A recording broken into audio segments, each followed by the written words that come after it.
راستہ خشک ہو گیا. اللہ تعالیٰ نے فرمایا یہاں سے گزر جائے. جب فرعون نے دیکھا تو اس نے بھی اپنے لشکروں کو حکم دیا کہ تم بھی کود پڑو.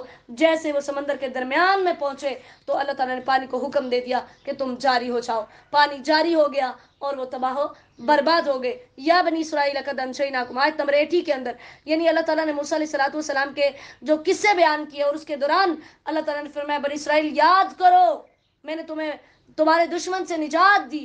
پھر طور پہاڑ کی جانب تمہارے نبی سے وعدے کیے, تم پر من و سلوہ نازل کیے, تمہیں پاکیزہ رزق دیے. وَلَا تَطْغَوْا فِيهِ فَيَحِلَّ عَلَيْكُمْ غَضَبِي اب تم حد سے نہ بڑھو, اگر بڑھو گے تو تم پر میرا غصہ نازل ہوگا. یعنی اللہ تعالیٰ کا بتانے کا مقصد یہ تھا کہ دیکھو تم اپنی ہسٹری دیکھو, اپنے آباء و اجداد کے حالات پر غور کرو کہ میں نے کس طرح ان پر احسان کیے. آج تم میرے ہی نبی کی اطاعت نہیں کر رہے, یعنی آج تم میرے ہی نبی کا انکار کر رہے ہو. وَإِنِّي لَغَفَّارٌ لِمَن تَابَ آیت نمبر 82 اللہ تعالیٰ نے فرمایا جو گناہوں سے بخشش مانگے گا, اچھے اعمال کرے گا, ہدایت پالے گا, میں اس کو بخش دوں گا اور اس کو ہدایت دوں گا. وَمَا أَعْجَلَكَ عَنْ قَوْمِكَ يَا مُوسَىٰ اب آیت نمبر 83 کے اندر اللہ تعالیٰ نے یعنی موسیٰ علیہ السلام جو تھے جب وہ طور پہاڑ پر گئے تو اپنے پیچھے اپنے بھائی ہارون کو اپنا جانشین مقرر کر کے گئے اور بڑی تیزی کے ساتھ اللہ تعالیٰ سے بات کرنے کے لیے گئے. تو اللہ نے فرمایا آپ کو کس چیز نے جلدی میں ڈالا تھا. پھر اسی طرح اس سے آگے جو آیت نمبر 84 کے اندر کہ اور اس کے بعد بھی کہ اللہ تعالیٰ نے ان کی قوم کو پھر آزمایا اور سامری جادوگر جو تھا اس نے پوری قوم کے زیورات اکٹھے کیے. ان زیورات کے ساتھ اس نے ایک بچڑا بنایا, ٹھیک ہے, اس میں سے آواز پیدا ہوتی تو اس نے کہا یہ تمہارا معبود ہے. جب موسیٰ علیہ السلام واپس پلٹے تو بڑے پریشان ہوئے, کہا یا قوم الم یعدکم ربکم وعدا حسنا اے میری قوم کیا اللہ نے تم سے اچھا وعدہ نہیں کیا تھا؟ کیا وعدے کی مدت تم پہ لمبی ہو گئی تھی, یعنی تم سے 40 دن جو ہے وہ انتظار نہیں ہو سکا. انہوں نے کہا ہم نے اپنے اختیار سے آیت نمبر 87 میں انہوں نے کہا ہمارا کوئی اختیار نہیں تھا, ہم نے اپنے اختیار سے تیرے وعدے کی خلاف ورزی نہیں کی, یہ سامری نہیں کیا ہے جو کچھ کیا ہے, ٹھیک ہے. پھر اس کو جو ہے وہ سزا دی گئی فاخرج لهم عجلا, پھر اسی چیز کا تذکرہ کہ اس نے بچڑا بنایا اور اس نے کہا کہ یہ تمہارا معبود ہے. افلا يرون الا يرجع اليهم قولا اللہ تعالیٰ نے آیت نمبر 89 میں فرمایا کہ اتنے بیوقوف ہیں ان کو پتہ نہیں چلا کہ اگر اس میں سے آواز آتی ہے تو جب یہ اس کو بلاتے تھے وہ تو ان کو جواب نہیں دیتا تھا نا, تو وہ معبود کیسے ہو سکتا ہے جو جواب نہ دے. وَلَا يَمْلِكُ لَهُمْ ضَرًّا وَلَا نَفْعًا نہ نقصان پہنچائے نہ فائدہ پہنچائے. وَلَقَدْ قَالَ لَهُمْ هَارُونُ مِنْ قَبْلُ آیت نمبر 90 کے اندر اللہ تعالیٰ نے پھر یعنی ہارون نے اپنی قوم سے کہا کہ دیکھو اللہ تعالیٰ نے تمہیں آزمایا, پھر اللہ تعالیٰ نے تم پر اتنے احسانات کیے. تو انہوں نے کہا کہ جب تک موسیٰ نہیں آئے گا ہم بچڑے کی عبادت نہیں چھوڑیں گے. اس طرح پھر جب موسیٰ علیہ السلام واپس آئے آیت نمبر 94 میں تو ہم نے پیچھے پڑھا ہے کہ موسیٰ علیہ السلام نے اپنے بھائی کی سر کے بال پکڑ کر ان کو کھینچا تھا. تو انہوں نے کہا لا تاخذ بلحیتی ولا براسی میری داڑھی اور میرے سر کے بال نہ کھینچو. میں نے ان کو بڑا روکا یہاں تک کہ یہ قریب تھے کہ مجھے قتل کر دیتے. ہم 9ویں پارے میں پڑھ کے آئے نا کہ انہوں نے میری اتنی مخالفت کی کہ یہ تو مجھے قتل کرنے کے در پہ تھے. تو میں اس لیے پھر خاموش ہو گیا کہ آپ یہ نہ کہیں کہ تو نے میرے اور جو ہے وہ بنی اسرائیل کے درمیان وہ کر دی ہے, جدائی ڈال دی ہے, ٹھیک ہے. اب یہاں پر لحیہ کا لفظ استعمال ہوا ہے داڑھی کا. نبی صلی اللہ علیہ وسلم نے فرمایا 10 چیزیں فطرت میں سے ہے, مونچھیں کتروانا, داڑھی بڑھانا, مسواک کرنا, ناک میں پوروں کو دھونا, بغلوں کے بال اکھیڑنا, زیر ناف بال اتارنا اور پانی سے استنجا کرنا, ٹھیک ہے.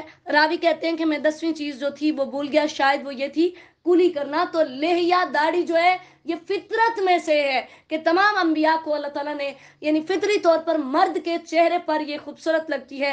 اور اللہ تعالیٰ نے بار بار نبی علیہ السلام نے فرمایا داڑھی کو بڑھاؤ اور مونچھوں کو کترواؤ. اللہ تعالیٰ ہمارے مردوں کو ہدایت نصیب فرمائے. قال فما خطبک یا سامری, جب موسیٰ علیہ السلام واپس آئے تو سامری سے پوچھا تیرا کیا حال ہے, تو نے کیا کیا؟ اس نے کہا بصرت بما لم یبصروا بی, جو میں نے دیکھا تھا وہ انہوں نے نہیں دیکھا تھا.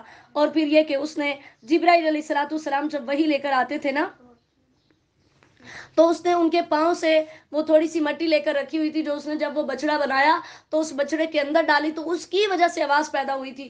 اس نے کہا سولت لی نفسی, میرے نفس نے، میرے دل نے، میری خواہش نے میرے لیے خوش نما بنا کر پیش کیا کہ میں نے یہ کام کیا. تو موسیٰ علیہ السلام نے آیت نمبر 97 میں اس کو سزا دی. کہا جا، تیری دنیا کے اندر یہ سزا ہے، ان تقول لا مساس، کہ تو یہی کہتا رہے گا کہ مجھے نہ چھونا. جو اس کے قریب جاتا ہے اسے کہتا مجھے ہاتھ نہ لگانا، مجھے ہاتھ نہ لگانا. یعنی ایسی بیماری کے اندر اللہ تعالیٰ نے اسے مبتلا کر دیا کہ جو وہ کسی کو ہاتھ لگاتا یا کوئی اسے لگاتا، دونوں صورتوں میں اس کو بہت تکلیف ہوتی تھی. کورونا بھی آج تقریباً میرے خیال سے اسی کی ایک قسم ہے. ٹچ کرو تو ہو گیا. اللہ تعالیٰ ہم سب کو محفوظ فرمائے. تو اللہ تعالیٰ نے پھر فرمایا لَنُحَرِّكَنَّهُ ثُمَّ لَنَنْسِفَنَّهُ فِي الْيَمِّ نَسْفًا، یہ جو تو نے بچڑے بنائے ہوئے ہیں، یہ جو تو نے معبود بنائے ہیں، میں ان کو جلاؤں گا اور ان کی راکھ جو تھا وہ اڑا دوں گا. اب یہاں سے یہ بھی پتہ چلا کہ ایسی وہ چیز جہاں غیر اللہ کی عبادت کی جائے اس کو مسمار کرنا، اس کو ڈھانا، اس کو برباد کرنا، اس عمارت کو گرانا جائز ہے. جیسے حضرت علی رضی اللہ تعالیٰ نے فرمایا تھا، صحیح مسلم کی حدیث ہے، کیا میں تمہیں اس کام پر نہ بھیجوں جس پر مجھے نبی صلی اللہ علیہ وسلم نے بھیجا تھا؟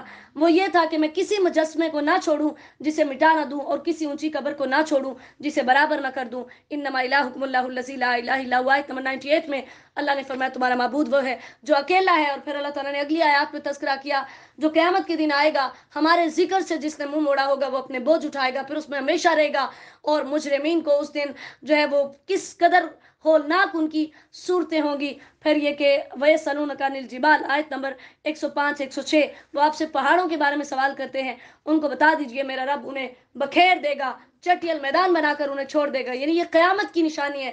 اللہ نے فرمایا تم جو قیامت کے منکر ہو، یہ دیکھو یہ پہاڑ کتنی بڑی مخلوق ہے، میں قیامت کے دن ان کو دنی ہوئی روئی کی طرح کر دوں گا. یہ یوں زمین کے اندر اڑ رہے ہوں گے. لا ترى فيها عوجا ولا امتا، زمین کے اندر ایواجن سے مراد ہوتی ہے نیچی جگہ، اور امتا سے مراد ہوتا ہے جو تھوڑی سی ابری ہوئی جگہ ہوتی ہے. اللہ تعالیٰ نے فرمایا سب کچھ اس دن برابر ہو جائے گا. اس دن وَخَشَعَتِ الْأَصْوَاتُ لِلرَّحْمَنِ، ساری نگاہیں، ساری آوازیں اس دن رحمان کے سامنے جھک جائیں گی. فَلَا تَسْمَعُ إِلَّا ہَمْسًا، اس دن صرف آہستہ آہستہ آواز ہوگی. اس دن کسی کو کسی کی سفارش کام نہیں دے گی، کیونکہ اللہ ہی ان کے آگے پیچھے تمام چیزوں کو جانتا ہے. وَعَنَتِ الْوُجُوهُ لِلْحَيِّ الْقَيُّومِ، اس دن چہرے اس ذات کے لیے جھک جائیں گے، عاجز ہو جائیں گے، ذلیل ہو جائیں گے جو ہمیشہ زندہ رہنے والا، ہمیشہ قائم رہنے والا ہوگا. اور وہ نامراد ہو جائے گا جس نے ظلم کیا، شرک کیا. لیکن اس کے برعکس آیت نمبر 112، جو ایمان لایا ہوگا اس پر کسی قسم کا کوئی ظلم و زیادتی، کوئی بے انصافی اس پر نہیں ہوگی. فتعالی اللہ الملک الحق، اللہ تعالیٰ فرماتے ہیں تمہارا رب بالکل سچا ہے. ولا تعجل بالقرآن، قرآن کے ساتھ آپ بالکل جلدی نہ کیجیے، کیونکہ جب نبی علیہ الصلوۃ والسلام کے پاس جبرائیل علیہ السلام وحی لے کر آتے تو اللہ کے نبی ساتھ ساتھ دہراتے تھے، جس سے آپ کو مشقت ہوتی تھی. تو اللہ تعالیٰ نے فرمایا جب وحی نازل ہو رہی ہوتی ہے آپ خاموش ہو کر سنا کریں، بعد میں آپ کو یاد کروانا ہماری ذمہ داری. وَقُلْ رَبِّ زِدْنِی عِلْمًا، اور اپنے رب سے دعا کیجئے کہ اللہ آپ کے علم میں اضافہ فرما دے. یعنی نبی علیہ الصلوۃ والسلام کو اللہ تعالیٰ نے یہ حکم دیا. اور اسی طرح ترمذی کی حدیث ہے، نبی صلی اللہ علیہ وسلم اللہ سے یہ دعا بھی کرتے تھے، اللہم انفعنی بما علمتنی وعلمنی ما ینفعنی وزدنی علما، اے اللہ مجھے وہ علم دے جو مجھے فائدہ دے، اور مجھے وہ سکھا جس سے مجھے فائدہ ہو، ٹھیک ہے، اور میرے علم کو اضافہ کر دے. اسی طرح یہ دعا بھی نبی صلی اللہ علیہ وسلم پڑھتے تھے، ربنا آتنا فی الدنیا حسنہ وفی الآخرۃ حسنہ وقنا عذاب النار وَلَقَدْ عَهِدْنَا إِلَىٰ آدَمَ. پھر آیت نمبر 115 میں آدم علیہ السلام کا تذکرہ، کہ اللہ تعالیٰ نے یہاں پر یہ بتایا کہ آدم کو ہم نے وعدہ لیا اس سے کہ شیطان کی بات نہیں ماننی، لیکن وہ بھول گیا. اور پھر فرشتوں کے سجدے کا بھی ہم پہلے پڑھ چکے. اللہ تعالیٰ نے آدم علیہ السلام سے کہا إِنَّ هَٰذَا عَدُوٌّ لَكَ وَلِزَوْجِكَ، یہ شیطان آپ کا اور آپ کی بیوی کا دشمن ہے، یہ آپ دونوں کو جنت سے نہ نکالے. اگر تم جنت سے نکل گئے تو مشقت میں پڑ جاؤ گے. آیت نمبر 118 اور 19، کہ یہ جنت کیسی ہے جس کے اندر نہ بھوک لگتی ہے، نہ لباس اترتا ہے، نہ پیاس لگتی ہے، نہ ہی دھوپ لگتی ہے. یعنی اتنی خوبصورت جنت ہے، لیکن شیطان نے بہکایا. یہ ہم پہلے ساری ڈیٹیل پڑھ چکے ہیں. شیطان نے بہکایا، انہوں نے کھا لیا، پھر اللہ نے کلمات سکھائے، پھر انہوں نے اللہ سے توبہ کی. اللہ تعالیٰ نے توبہ تو قبول کر لی لیکن زمین پر اتار دیا، کہا اب تمہارا جنت میں نہیں رہ سکتے. آیت نمبر 124 بہت اہم آیت ہے، وَمَنْ أَعْرَضَ عَنْ ذِكْرِي، جو میرے ذکر سے منہ موڑے گا میں اس کی زندگی تنگ کر دوں گا. آج دیکھیں ہماری زندگی تنگ ہوئی پڑی ہے. مارچ میں پورا 1 سال ہو گیا تھا نا اس کرونا کو. آج کیا ہے،